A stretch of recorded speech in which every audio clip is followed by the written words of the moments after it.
नाजरीन अस्सलाम वालेकुम। इनसाइड न्यूज़ के नए प्रोग्राम के साथ मैं हूं इब्राहिम राजा और आज हम आपको GHQ, सुहेल आफरीदी और इमरान खान साहब के मुतल्लिक तीन बड़ी और अहम नोयत की ब्रेकिंग न्यूज़ से आगाह करेंगे। सबसे पहले आपको GHQ और इमरान खान साहब के मुतल्लिक एक इंतहाई अहम नोयत की खबर से आगाह करते हैं और इस खबर से आपको ये पता चलेगा कि इस वक्त इस्टेब्लिशमेंट इमरान खान साहब के मुतल्लिक किस किस्म की फील्डिंग सेट कर रही है। यानी DG ISPR ने जो प्रेस कॉन्फ्रेंस की जिसमें इमरान खान साहब के लिए बहुत हार्श किस्म के और बहुत सख्त किस्म के अल्फाज इस्तेमाल किए गए, तो उसके बाद अब इमरान खान साहब के ख़िलाफ़ क्या नया इकदाम किया जा रहा है। और एक ऐसी सिचुएशन में जब इमरान खान साहब के ख़िलाफ़ एक मीटिंग में ये भी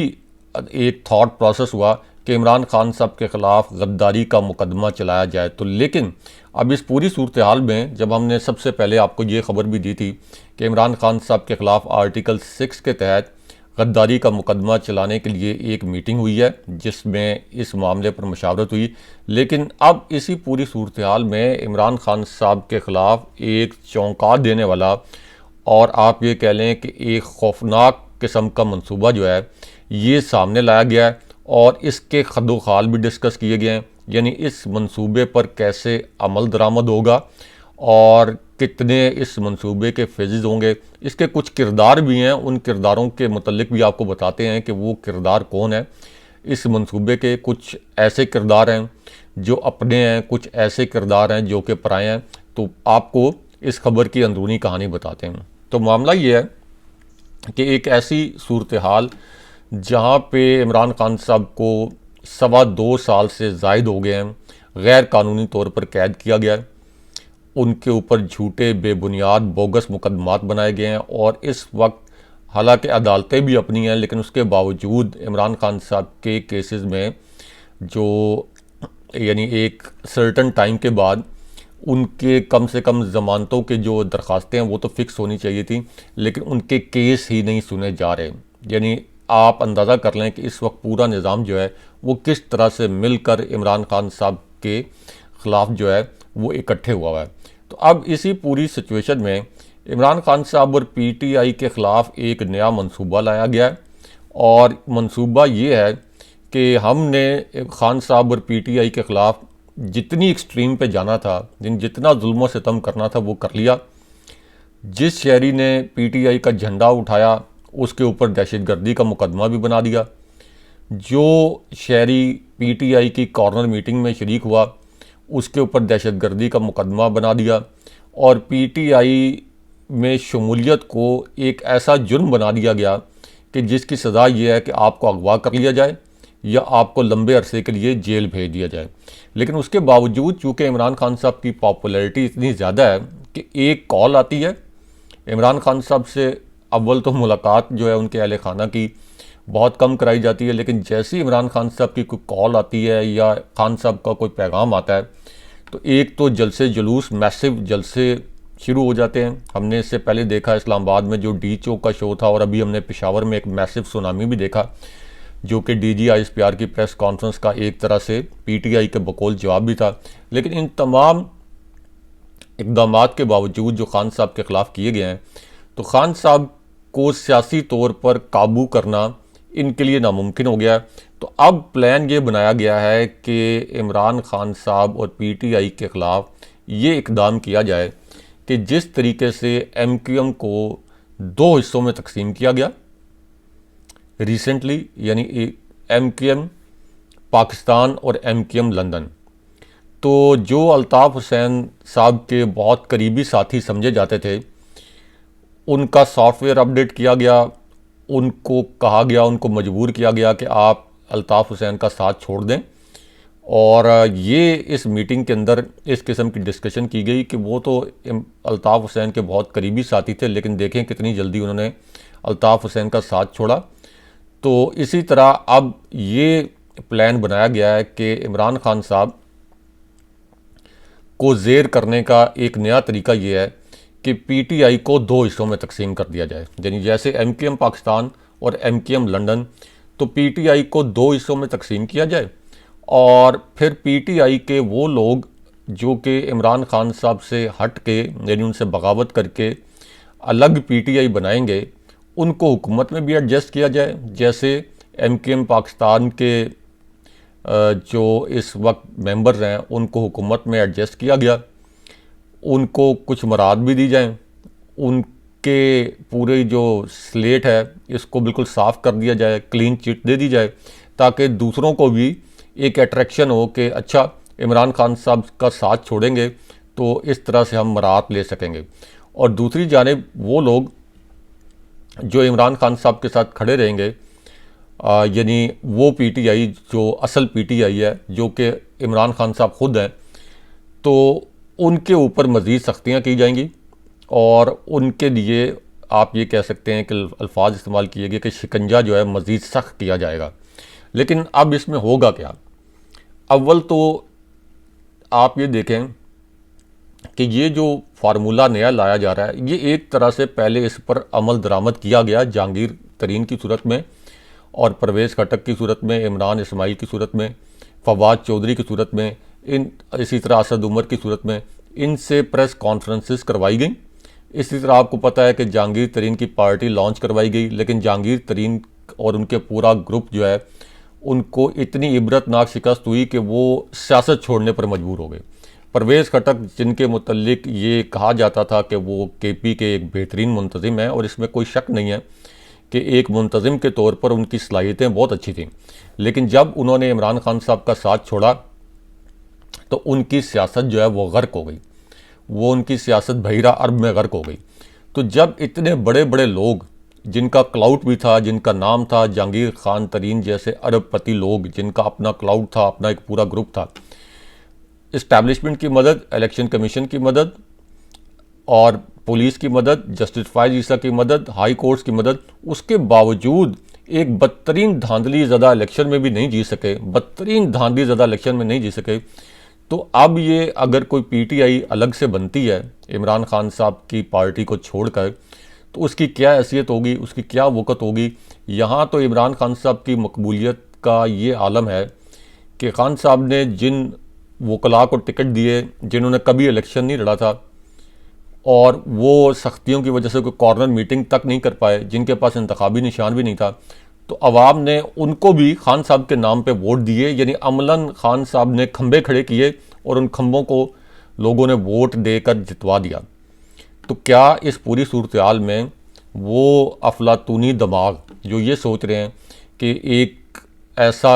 काम किया जाए, मिसाल के तौर पे उसका नाम रख दिया जाए पीटीआई पाकिस्तान, ताकि ये बताया जाए कि ये बड़े मुहिब वतन है, तो उनको अगर कुछ 6-8 माह के लिए हुकूमत में एडजस्ट भी कर लिया गया तो सबको पता है कि इस हुकूमत का सियासी अंजाम क्या होगा और अल्टीमेटली इमरान खान साहब ने ही वज़ीर-ए-आज़म बनना है। और इमरान खान साहब के वज़ीर-ए-आज़म बनना ये एक राइटिंग ऑन द वॉल है, नविश्ता दीवार है। आखिर कितने अरसे तक इमरान खान साहब को आप कैद रखेंगे? इसी वजह से आप देख लें कि फवाद चौधरी, इससे पहले इमरान इस्माइल और पीटीआई को छोड़ के जाने वाले असद उमर और भी बहुत से लोग वो अब भी पीटीआई में वापस आने की तैयारियां करते हैं, खान साहब के हक़ में बयान देने की कोशिश करते हैं कि किसी तरीके से पीटीआई में उनके लिए स्पेस बन जाए। तो अगर कुछ लोग अलग होते भी हैं तो इससे कोई फ़र्क नहीं पड़ता। खान साहब जिस पर हाथ रखते हैं वो जहांगीर तरीन बन जाएगा, यानी नया जहांगीर तरीन बन जाएगा, वही परवेज़ खटक बन जाता है। जिस पर खान साहब हाथ रखते हैं वो सबसे बड़ा लीडर बन जाता है। आप यहाँ से अंदाज़ा लगा लें कि शाह महमूद कुरैशी, जो कि इससे पहले कभी कोई इनकलाबी या नज़रियाती लीडर नहीं रहे, ना उनकी कोई ऐसी रिप्यूट थी, वो इस वजह से जेल काट रहे हैं कि उनको पता है कि आगे मुस्तकबिल इमरान खान साहब का है और अगर इमरान खान साहब का उन्होंने साथ छोड़ा तो अवाम उनकी जो सियासत है वो ख़त्म कर देगी। लेकिन इस किस्म की सिचुएशन इस वक्त चल रही है और ये मीटिंग हुई है कि एक पार्टी जो है और बनाई जाए और उसको पीटीआई पाकिस्तान या इस तरह का कोई और जो है नाम दिया जाए। लेकिन इसी पूरी सूरत हाल में आपको एक सीनियर एंकर और एक वफाकी वज़ीर की लड़ाई या नोक झोंक या गिलों शिकवों के मुतल्लिक जो कि तस्वीरों और वीडियोस की सूरत में सामने आई है, इसके मुतल्लिक आपको बताते हैं। तो मामला ये है कि एक सीनियर एंकर हैं,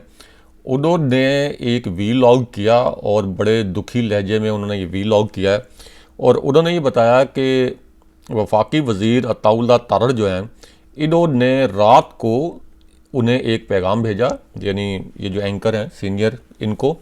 और उसमें ये जताया कि मैंने, यानी अताउल्लाह तारड़ ने उनको पैगाम भेज के ये कहा कि देखें, मैंने तो आपकी वालदा के जनाजे में भी शिरकत की थी और तासुर ये दिया कि चूँकि मैंने आपकी वालदा के जनाजे में शिरकत की थी तो आपको कभी भी कोई ऐसी खबर नहीं देनी चाहिए जिससे ये तासुर बने कि उस खबर में हुकूमत पर तनकीद हो रही है, या ये तासुर बने कि हुकूमत और इस्टेब्लिशमेंट के दरमियान सब कुछ मुकम्मल तौर पर एक पेज पर नहीं है। तो इस पर ये जो सीनियर एंकर हैं इन्होंने अताउल्लाह तारड़ का जो वो पैगाम था, वीडियो पैगाम, वो भी इन्होंने अपने वीलॉग में नशर किया और उसके बाद उन्होंने कहा कि अताउल्लाह तारड़ का शुक्रगुजार हूँ कि उन्होंने मेरी वालदा के जनाजे में शिरकत की और पूरी कौम के सामने ये एहसान जतला दिया। और फिर उन्होंने कहा कि अताउल्लाह तारड़ से ये गुजारिश है कि मुझे बताएं कि मैं जनाजे में शिरकत का ये एहसान कैसे लौटाऊं, क्या इस एहसान के बदले में मुझे ज़ुबान बंद कर लेनी चाहिए। अबसार आलम साहब जो हैं उन्होंने ये वीलॉग किया और ये इंकशाफ किया कि अताउल्लाह तारड़ ने रात 11 बजे के बाद उनको ये मैसेज भेजा। और फिर हमने ये भी देखा कि अताउल्लाह तारड़ की जो टीम है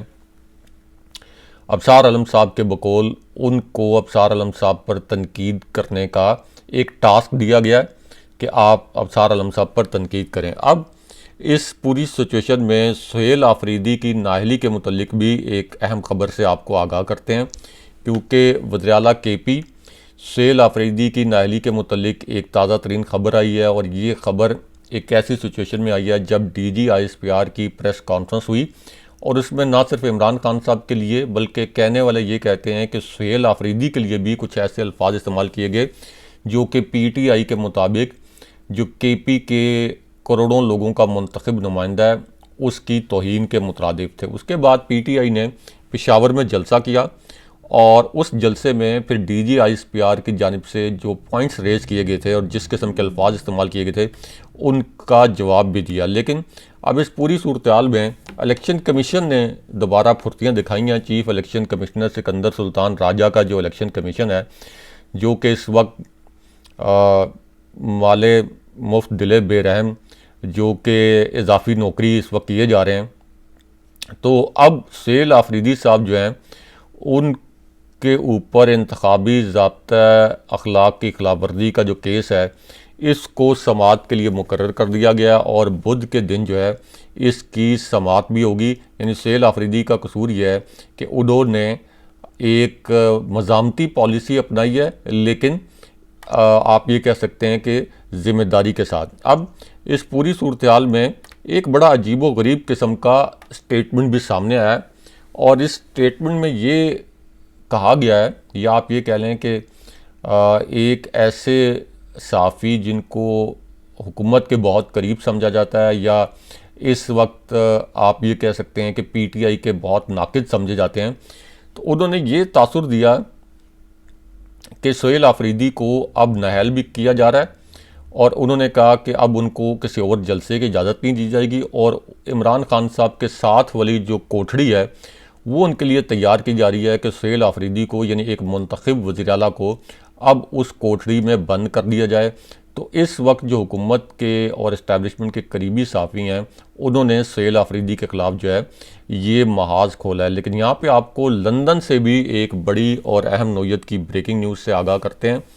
क्योंकि लंदन में भी एक बड़ी हैपनिंग हुई है और इस हैपनिंग का ताल्लुक भी GHQ और DG ISPR की प्रेस कॉन्फ्रेंस से है। क्योंकि इस्टेब्लिशमेंट, या आप ये कह लें कि GHQ, या अगर और सीधे अल्फाज में कहें तो DG ISPR ने जो प्रेस ब्रीफिंग की थी उसमें उन्होंने कुछ क्लिप्स चलाए थे कुछ वीलॉगर्स के, कुछ उन्होंने ट्वीट्स भी दिखाए थे एक्स पे जिन लोगों ने ट्वीट्स किए, जिनमें कुछ सहाफ़ी भी शामिल थे, कुछ यूट्यूबर्स भी शामिल थे। और फिर उन्होंने नाम लिया इमरान रियाज खान साहब का, साबिर शाकिर का और बैरिस्टर शहजाद अकबर का, आदिल राजा का। और उसके बाद उन्होंने ये कहा कि ये लोग पाकिस्तान के ख़िलाफ़ बयानियाँ बनाते हैं, पाकिस्तान की फ़ौज के ख़िलाफ़ बयानियाँ बनाते हैं और इन्होंने हालिया जो तैनातियाँ हैं इनके मुतल्लिक जो है ये बहुत मनफी बयानियाँ बनाया। और उनके अल्फाज ये थे कि झूठ पर मबनी मन घड़त खबरें एक तयशुदा मंसूबे के तहत इन्होंने चलाई और इनके बाकायदा क्लिप्स जो हैं, ये बड़ी गैर मामूली बात है कि इनके क्लिप्स जो हैं ये उस ब्रीफिंग के अंदर चलाए गए। अब इस पूरी सूरत हाल में जहां शहजाद अकबर साहब को इश्तिहारी करार दिया गया और ये कहा गया कि इनके दायमी वारंट गिरफ्तारी जारी कर दिए जाएं, तो इस पूरी सूरत हाल में वज़ीर दाखिला जो हैं इनकी अब बरतानवी हुक्काम से मुलाकात हुई है। यानी बरतानवी जो हुक्काम है जिनके सामने ये डोसियर जो कि तैयार किया गया है वो रखा गया है। इससे पहले बरतानिया में इस्लामाबाद में जो बरतानवी हाई कमिश्नर हैं उनके हवाले एक डोसियर किया गया था और ये कहा गया उनको कि आदिल राजा और बैरिस्टर शहजाद अकबर जो हैं इनको पाकिस्तान के हवाले किया जाए और इल्ज़ाम ये लगाया गया है कि इन्होंने पाकिस्तान के इदारों के ख़िलाफ़ साजिश की है और पाकिस्तान के अंदर अफरा तफरी फैलाने की कोशिश की है जिससे अमन व अमान की सूरत हाल को नुकसान पहुँचा है। अब ये डोसियर जो कि बनाया गया था हुकूमत की जानिब से, ज़ाहिर है इसके ऊपर फ़ैसला तो किसी और ने करना है, लेकिन एक तरफ तो ये डोसियर तो पहुंचा दिया गया, लेकिन क्या इसके नतीजे में कोई कार्रवाई होगी और बरतानिया से क्या बैरिस्टर शहजाद अकबर और आदिल राजा या किसी और की पाकिस्तान के हुकाम के हवाले करना बरतानिया के लिए मुमकिन होगा? तो इसके लिए अगर आप पहले देखें कि अल्ताफ़ हुसैन जिनके ऊपर बड़े संगीन इल्ज़ामात थे और दहशतगर्दी के इल्ज़ामात थे और शाहिद भी थे रियासत के बकौल, और ज़ाहिर है कि ये कराची के लोग या बाकी जो लोग आप ये कह लें ग्राउंड पर रिपोर्टिंग करते हैं उनको मालूम है कि अल्ताफ़ हुसैन साहब की सियासत जो है वो किस किस्म की थी। लेकिन अल्ताफ़ हुसैन को भी बरतानिया ने कभी पाकिस्तान के हवाले नहीं किया। इसी तरह इससे पहले मियाँ नवाज शरीफ जो कि पाकिस्तान से इश्तिहारी मफरूर और मुजरिम करार दिए गए थे, उनको भी पाकिस्तान लाने के लिए इमरान खान साहब की हुकूमत में एफ़र्ट्स की गई थी, लेकिन वो एफ़र्ट्स भी कामयाब नहीं हुई थी। इसलिए जो कानूनी माहिरीन हैं वो ये कहते हैं कि ये जो एक एफ़र्ट की जा रही है इसका कोई समर नहीं निकलेगा, यानी इसका कोई फ़ायदा नहीं होगा और किसी की भी हवालगी जो है ये मुमकिन नहीं हो सकेगी। अगले प्रोग्राम तक के लिए अल्लाह हाफ़िज़।